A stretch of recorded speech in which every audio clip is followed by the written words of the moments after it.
It is day 200 of the second Trump administration, and Donald Trump's tariff regime is now officially in place. He has been celebrating since late last night. Just before midnight, he posted that billions of dollars, quote, largely from countries that have taken advantage of the United States for many years, will start flowing into the United States. Then just after midnight, he posted billions of dollars in tariffs are now flowing into the United States of America. Well, today, Commerce Secretary Howard Lutnick said the country expects to take in $50 billion in tariff revenue each month. If that's true, that means it is import taxes or consumer sales taxes, i.e., you're paying it and I am paying it.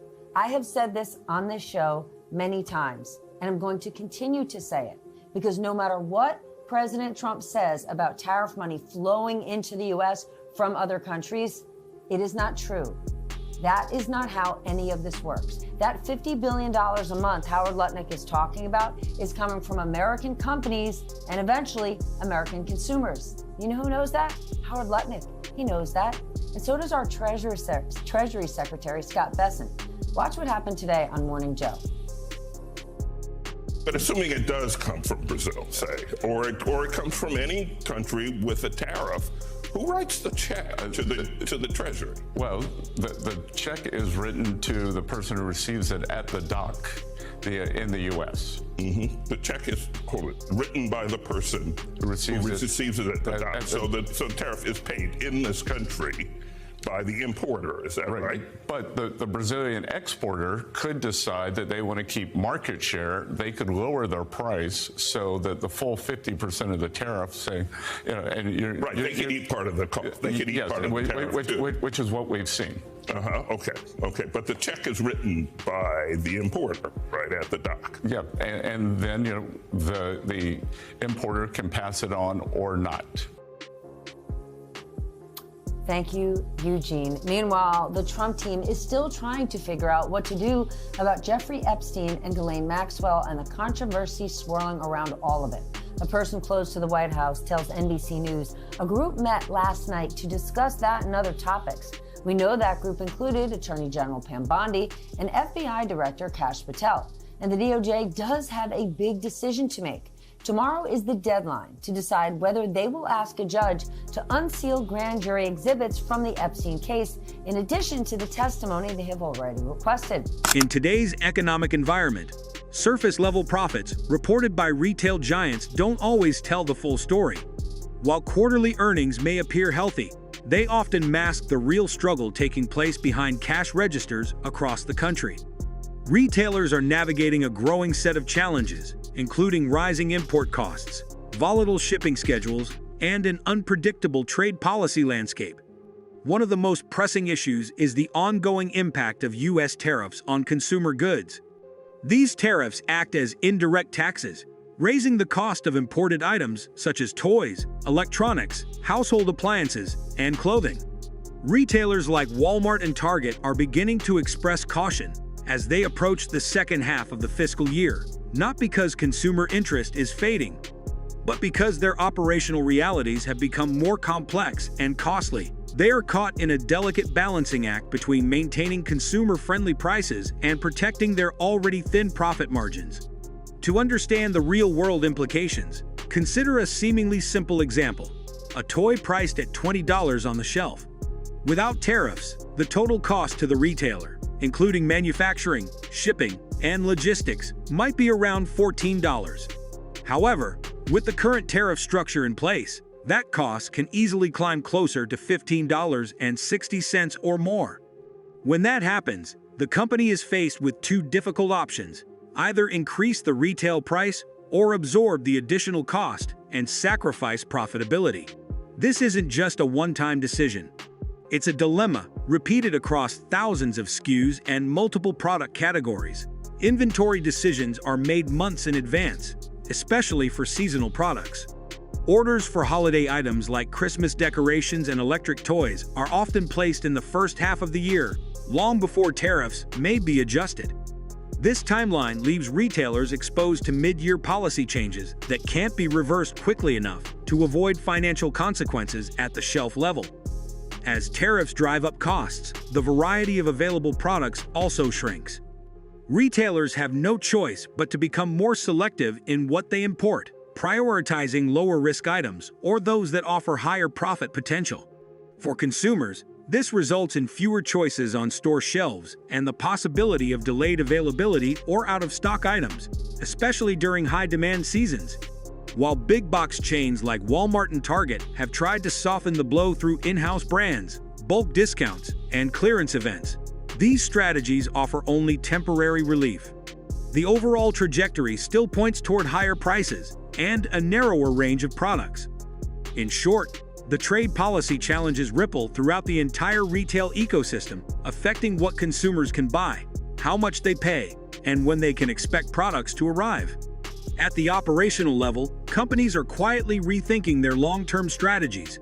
Absorbing tariff costs has a direct impact on cash flow, forcing retailers to slow down hiring, reduce labor hours, limit store expansions, and reconsider promotional spending. These internal adjustments are not always visible to shoppers, but their effects accumulate over time. Promotions may seem less generous. New product launches may be delayed. Staff levels might feel lighter in store. All of these changes affect the customer experience and ultimately lead to a reduction in overall retail traffic. As foot traffic drops, companies become even more cautious with spending, creating a self-reinforcing cycle that leads to stagnant or declining growth, especially in the second half of the fiscal year. From the consumer's perspective, the pattern is becoming increasingly familiar. Over the past few years, shoppers have faced a steady increase in retail prices, driven by inflation, supply chain bottlenecks, and now tariffs. Their purchasing behavior has changed in response. Shoppers are more likely to delay non-essential purchases, reduce the number of items in their baskets, and seek out lower-cost alternatives. Many are also turning to club stores and off-price retailers, which are often better equipped to handle inventory volatility due to their flexible business models and ability to purchase surplus stock in bulk. These formats offer some resilience in a high-cost environment, but even they face limitations. When tariffs raise the baseline cost of goods, even bulk buyers and discount stores feel the pressure and eventually have to raise prices or cut variety as well. One of the biggest concerns raised by analysts and supply chain experts is the lack of long-term clarity in tariff and customs policy. When policy changes occur suddenly, such as a new tariff rate being announced with only 90 days' notice, retailers have little time to adapt. Logistics schedules are locked months in advance, and manufacturing commitments are already underway. We've got a lot to cover, so let's get smarter with the help of our lead-off panel. Peter Baker is here, Chief White House Correspondent for the New York Times. Dave Weigel joins us, political reporter for Semaphore, and Mark Leibovich, staff writer for The Atlantic. Peter, let's start with this. The White House knows they need a clear and concise and unified Epstein strategy, but Kash Patel and Pam Bondi have certainly not been on the same page. They have been on opposite. And since this issue has been in the forefront over the last couple of months, do we have any idea what happened last night? What are you hearing? No, I don't think we do. And the problem for the White House is that they're not, this is not supposed to be a strategy session with an FBI director. FBI directors don't participate in political strategy sessions. That's just not something that's been done, and certainly in the post-Watergate era. And it just goes to show how different this administration is, right? The people who are actually supposed to be investigating this generally don't show up, sit down with the person who may be in the files, who is in the files, and who has a certain stake in what happens if these files are released. And yet here we are. This is, meant to be an all-hands-on-deck kind of situation, because it has turned out to be the one brush fire that Donald Trump hasn't been able to put out, because it's raging among his own supporters. Let's stay right there, because we all saw that Nebraska Republican having a town hall last week, heckling, getting question after question about Epstein. Given the meeting we saw last night, given that the White House realizes this thing is not going away, Dave? As a result, temporary policy windows or political announcements often do little to change the economic outcome for retailers or consumers. What's needed instead is structural clarity, consistent product-specific tariff schedules that cover entire retail seasons, clear guidelines for customs classification, and targeted relief mechanisms that help mitigate short-term shocks without undermining the industry's stability. Despite the political rhetoric that suggests companies should simply eat the tariffs, the practical reality is far more complicated. If a company tries to absorb all the increased costs, it quickly erodes its profit margin, which leads to a pullback in investment, job creation, and service expansion. This, in turn, reduces consumer confidence and ultimately affects domestic economic performance. Furthermore, the burden of tariffs is not evenly distributed. Products with complex components, such as electric toys with imported microchips, or textiles with metal zippers and synthetic buttons, are hit harder than others. Retailers don't list out each individual cost component to shoppers. Instead, they roll them all into the final price tag. What the consumer sees is just the bottom line: a higher price and fewer options. So, what are the practical steps forward?